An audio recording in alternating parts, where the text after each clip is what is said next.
Assalamualaikum warahmatullahi wabarakatuh. Alhamdulillah ketemu lagi di kuliah online pada mata kuliah manajemen perbankan. Dan kali ini kita akan membahas mengenai pengertian fungsi peranan BI dan bank umum. Bersama saya Aslihah dari Unwaha Jombang. Bank sebagai terminal uang. Hingga 2 dekade lalu, masyarakat datang ke bank untuk menabungkan uang yang tidak terpakai, atau dengan kata lain, bank itu menjadi terminal akhir uang mereka. Namun, sekarang tiap bulan para karyawan perkantoran itu menempatkan seluruh gajinya di bank karena memang kantor tempat mereka bekerja membayarkan gaji dengan melakukan transfer secara utuh langsung ke rekening mereka di bank-bank. Dengan kata lain, kini bank menjadi terminal awal uang mereka. Nah, apa sih yang dimaksud dengan bank itu sendiri? Nah, bank adalah lembaga keuangan yang kegiatan utamanya adalah menghimpun dana dari masyarakat dan menyalurkannya kembali ke masyarakat, serta memberikan jasa-jasa lain perbankan. Fungsi lainnya adalah sebagai perantara keuangan maupun sebagai penyedia jasa keuangan. Bank adalah suatu perusahaan yang memiliki motif mencari keuntungan dalam mencari usahanya. Dalam hal ini, kepercayaan adalah dasar keberadaan perbankan. Menurut Undang-Undang Perbankan Nomor 10 Tahun 1998, bank adalah badan usaha yang menghimpun dana dari masyarakat dalam bentuk simpanan dan menyalurkannya kepada masyarakat dalam bentuk kredit dan atau bentuk lainnya dalam rangka meningkatkan taraf hidup rakyat banyak. Definisi bank umum secara singkat adalah bank yang dapat memberikan jasa dalam lalu lintas pembayaran. Bank-bank umum terdiri dari bank-bank umum pemerintah, bank-bank umum swasta nasional devisa, bank-bank swasta nasional non-devisa, dan bank-bank asing dan juga campuran menurut Pohan di bukunya. Sejarah perbankan. Bank merupakan sebuah istilah yang berasal dari Italia yang berarti bangku. Bank sebagai lembaga penukaran uang ini terjadi semenjak zaman Babilonia 2000 sebelum Masehi, di mana kita mengenal istilah Temples of Babylonia. Bank itu sebagai tempat penitipan uang dan bank sebagai tempat peminjaman uang. Bank juga sebagai perantara keuangan. Jenis bank itu yang pertama ada bank umum atau komersial bank. Adalah suatu bank yang menerima simpanan dan memberikan pinjaman konsumsi, komersial dan perumahan, serta menyediakan jasa-jasa lain perbankan. Dan yang kedua ada Bank Perkreditan Rakyat atau disingkat dengan BPR, yang tidak memberikan layanan giro. Untuk struktur organisasi bank umum itu terdiri dari Dewan Komisaris, ada di bawahnya Direktur Utama, di bawahnya lagi ada 4 direktur, Direktur Retail, Korporasi, Investasi, Direktur Penunjang, dan divisi-divisi. Ada divisi kredit retail, divisi dana dan jasa, divisi operasional. Di bawahnya ini ada satuan pengawasan internal dan divisi penelitian dan pengembangan. Dalam hal ini ada pemimpin wilayah dan juga pemimpin cabang. Kalau dilihat dari segi bank, itu ada namanya Bank Indonesia. Dalam hal ini kita menyebutnya sebagai bank sentral. Ada bank umum, bank perkreditan, bank syariah, bank dagang, bank pembangunan, dan ada bank tabungan, ada bank pasar, ada bank desa, ada lumbung desa, ada bank pegawai dan juga bank khusus untuk pensiunan. Kemudian menurut Undang-Undang Nomor 7 Tahun 1992 dijelaskan lagi keluarnya Undang-Undang Nomor 10 Tahun 1998, maka jenis bank itu disepakati ada dua, yakni ada yang pertama adalah bank umum dan yang kedua adalah bank perkreditan rakyat atau disingkat dengan BPR. Kalau dilihat dari segi kepemilikannya, bank itu dikategorikan yang pertama ada bank milik pemerintah, di mana akta pendirian itu adalah modal milik pemerintah, sehingga keuntungan yang ada pada bank itu juga merupakan milik pemerintah. Dalam hal ini contohnya ada Bank Negara Indonesia, Bank Rakyat Indonesia, Bank Tabungan Negara, dan juga ada Bank Mandiri. Keempat bank ini adalah bank milik pemerintah. Berikutnya adalah bank milik pemerintah daerah atau BPD tingkat 1 dan 2 masing-masing provinsi. Contoh dalam hal ini ada BPD DKI, BPD Sumatera, BPD Jawa Barat, BPD Bali. Kalau di daerah kita ada namanya Bank Jombang, berarti itu adalah bank milik pemerintah daerah Jombang, di mana nanti keuntungan dari bank itu adalah milik dari pemerintah daerah Jombang. Yang kedua adalah bank milik swasta nasional, di mana akta pendirian modal milik swasta. Jadi, keuntungan itu pun adalah milik swasta. Contohnya yang ada di Indonesia ini ada BCA, Bumi Putra, Bukopin, Lipo, Danamon, dan lain-lain. Yang ketiga adalah bank milik asing, yang mana bank milik asing ini cabang dari bank yang ada di luar negeri, baik swasta asing maupun pemerintah asing suatu negara yang ada di negara kita. Misalnya ada Citibank, Standard Chartered Bank, Hong Kong Bank, Maybank, dan lain-lain. Yang keempat adalah bank milik campuran, di mana kepemilikan sahamnya itu dimiliki oleh pihak asing dan juga pihak swasta nasional, di mana saham mayoritasnya itu dipegang oleh WNI. Contohnya dalam hal ini adalah Sumitomo Niaga Bank, Mitsubishi Buana Bank, Inkbank, Interpacific Bank, dan lain-lain. Kalau dilihat dari status itu ada jenisnya, yakni bank devisa, yaitu bank yang telah dapat melaksanakan transaksi ke luar negeri secara keseluruhan. Berikutnya ada bank non-devisa. Sebaliknya, transaksi yang dilakukan itu masih batas dalam wilayah suatu negara. Nah, ini ada rincian bank-bank umum atau commercial banks. Dalam hal ini ada Bank Persero.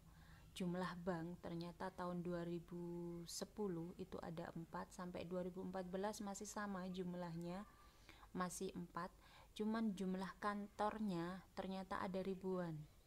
Dan semakin tahun ternyata semakin meningkat, dari yang 4 ribuan di tahun 2014 ternyata sampai di 7 ribuan. Kalau bank pemerintah daerah ini juga jumlah banknya masih sama dari tahun ke tahun, cuman jumlah kantor banknya yang mengalami peningkatan dari 1.400-an sampai ke 2.300-an. Untuk bank swasta nasional ini juga ada penurunan malah. Bank swasta nasional dari 57 sampai ke 56. Kalau jumlah kantor bank ini mengalami peningkatan. Kalau untuk bank umum syariah ini dari tahun 2010 sampai 2014 ada meningkat 1 jumlah bank umum syariah ya. Untuk kantor cabangnya, jumlah kantor banknya juga mengalami peningkatan.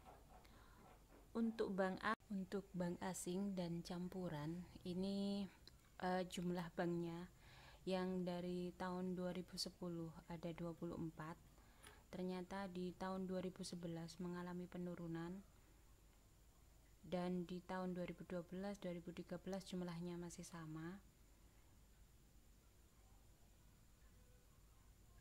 Cuman di tahun 2014 ternyata menurun, berkurang, ada 2 bank asing dan campuran yang tidak ada. Namun jumlah kantor banknya sempat mengalami kenaikan di tahun 2013. Yang awalnya di tahun 2012 ada 455, ini ada 468. Terus ini menurun jumlah banknya 21, tapi jumlah kantor banknya ternyata mengalami kenaikan di tahun 2014. Meskipun jumlah banknya berkurang, tapi jumlah kantor banknya ini ternyata mengalami kenaikan. Kalau di jumlah atau di total semua bank, jumlah bank ternyata di tahun 2010 itu ada 122. Berkurang 2, ada 120 di tahun 2011, dan 2012 masih sama, dan di tahun 2014 berkurang menjadi 119. Tapi jumlah kantor bank dari 2010 ke 2014 ini mengalami kenaikan dari 13.837 menjadi 19.948. Berarti berkurang berapa itu? Maksudnya bertambah berapa? Bertambah 6.111 ternyata untuk jumlah kantor banknya. Mungkin dari sisi pelayanan biar mudah diakses oleh masyarakat sekitar, maka bank berpikir untuk memberikan pelayanan yang cepat tanggap dengan membuka kantor bank yang lebih banyak. Oke, untuk tema selanjutnya adalah bank sentral. Peran dan fungsi dari bank sentral. Apa sih bank sentral itu? Atau pengertiannya apa?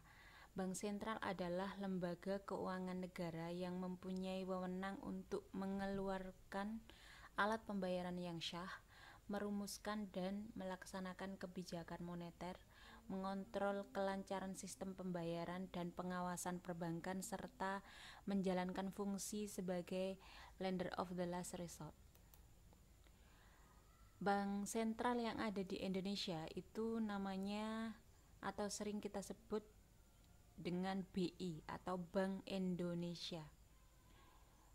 Bank sentralnya Indonesia namanya Bank Indonesia atau disingkat dengan kata BI.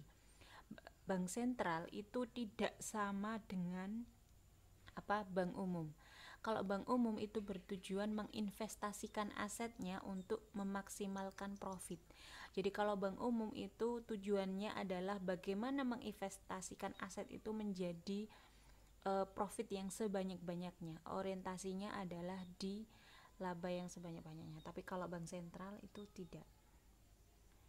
Tujuan dari Bank Indonesia itu menurut Undang-Undang RI nomor 23 tahun 1999 adalah mencapai dan memelihara kestabilan rupiah. Apa sih yang dimaksud dengan kestabilan rupiah? Kestabilan nilai rupiah itu diukur berdasarkan perkembangan inflasi, dan kestabilan nilai rupiah itu diukur berdasarkan perkembangan nilai tukar rupiah terhadap mata uang asing. Kalau tugas dan fungsi Bank Indonesia itu adalah yang pertama menetapkan dan melaksanakan kebijakan moneter. Yang kedua adalah mengatur dan menjaga kelancaran sistem pembayaran. Dan yang ketiga adalah mengatur dan mengawasi bank yang ada di Indonesia.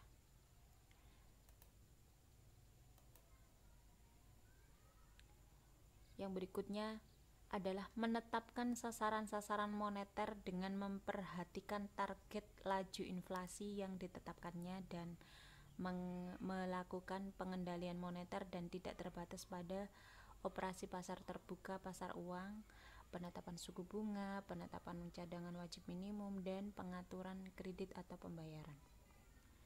Yang selanjutnya adalah memberikan kredit atau pembiayaan berdasarkan prinsip syariah paling lama 90 hari kepada bank untuk mengatasi kesulitan pendanaan jangka pendeknya. Melaksanakan kebijakan nilai tukar berdasarkan sistem nilai tukar dan mengelola cadangan devisa serta melakukan survei bersifat makro dan mikro secara berkala atau sewaktu-waktu jika diperlukan.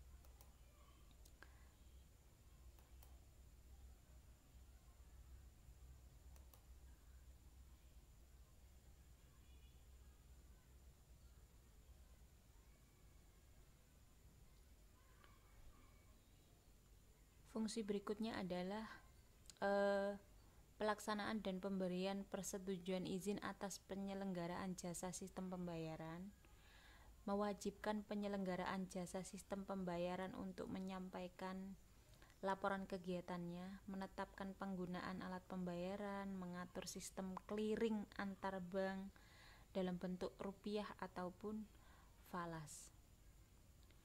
Yang kelima, menyelenggarakan penyelesaian akhir transaksi pembayaran antar bank.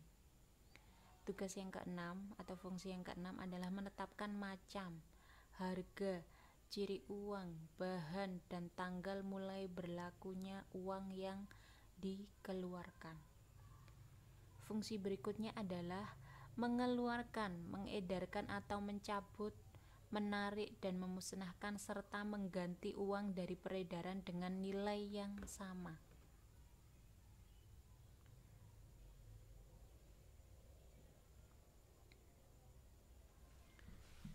Fungsi yang kedelapan adalah menetapkan ketentuan dan regulasi perbankan yang memuat prinsip kehati-hatian, memberikan dan mencabut izin usaha bank, memberikan izin pembukaan, penutupan, dan pemindahan kantor bank. Itu tugas dari bank sentral ya. Dan yang 11 adalah memberikan izin atas kepemilikan dan kepengurusan bank. Yang berhak untuk memberikan izin atas kepemilikan dan kepengurusan bank itu adalah bank sentral. Berikutnya adalah memerintahkan bank untuk menghentikan sementara sebagian atau seluruh kegiatan transaksi tertentu apabila menurut penilaian BI ada tindak pidana terhadap transaksi tertentu. Fungsi berikutnya adalah mengatur dan mengembangkan informasi antar bank, mengambil tindakan terhadap suatu bank sesuai dengan undang-undang perbankan yang berlaku apabila dinilai membahayakan kelangsungan usaha bank yang bersangkutan atau perekonomian nasional.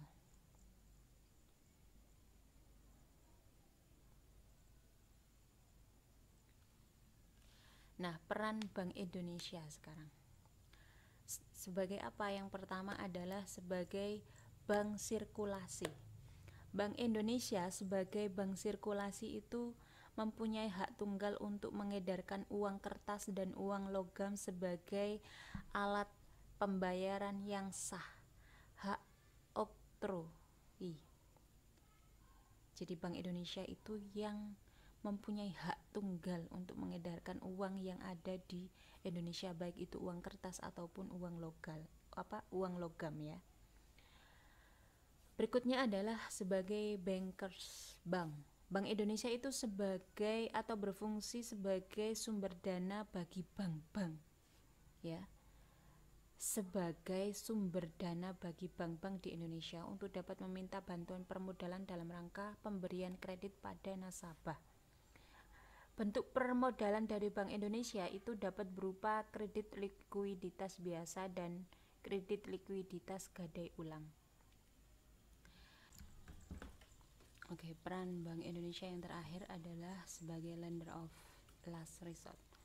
Bank Indonesia itu sebagai pemberi pinjaman pada tingkat terakhir. Bentuk pinjamannya adalah kredit likuiditas darurat. Bantuan ini diberikan kepada bank-bank yang mengalami kesulitan likuiditas. Jadi, peran Bank Indonesia itu adalah sebagai pemberi pinjaman pada tingkat terakhir pada bank-bank yang mengalami kesulitan likuiditas.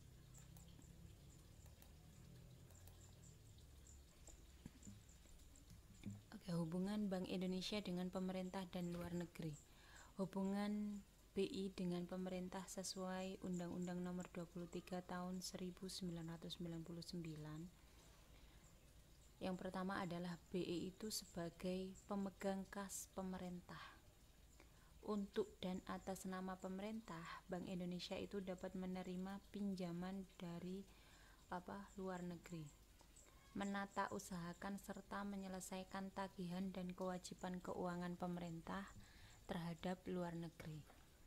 Pemerintah wajib meminta dan mengundang pejabat BI dalam sidang kabinet yang membahas masalah ekonomi, perbankan dan keuangan yang berkaitan dengan tugas dan wewenang BI.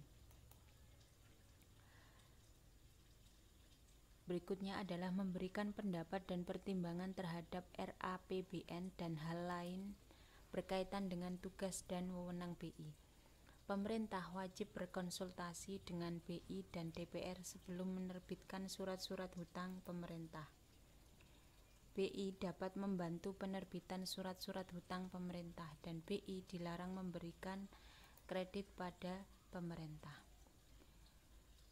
Berikutnya kita bahas mengenai hubungan BI dengan pihak internasional. Yang pertama, BI itu dapat bekerja sama dengan bank sentral negara lain atau organisasi lembaga internasional. Yang kedua adalah dalam hal dipersyaratkan bahwa anggota internasional atau lembaga multilateral adalah negara, maka Bank Indonesia itu dapat bertindak untuk dan atas nama Negara Republik Indonesia sebagai anggota. Bagaimana dengan pimpinan BI? Yang pertama tentang Dewan Gubernurnya, itu terdiri dari 1 orang gubernur BI dan 2 orang deputi gubernur senior. Dalam hal ini adalah minimal 4 orang dan maksimal 7 orang deputi gubernur. Syarat menjadi anggota Dewan Gubernur adalah yang pertama, syarat wajib dan mutlak adalah warga negara Indonesia. Yang kedua, memiliki akhlak dan moral yang tinggi. Yang ketiga, memiliki keahlian dan pengalaman di bidang ekonomi, keuangan, perbankan, atau hukum. Berikutnya adalah 6 pilar API, arsitektur perbankan Indonesia. Yang pertama adalah struktur perbankan domestik yang sehat, mampu memenuhi kebutuhan masyarakat dan mendorong pembangunan ekonomi nasional. Yang kedua adalah sistem pengaturan dan pengawasan bank yang efektif sesuai standar internasional. Yang ketiga adalah industri perbankan yang kuat dan berdaya saing tinggi serta memiliki ketahanan menghadapi risiko. Yang keempat adalah good corporate governance dalam kondisi internal perbankan nasional.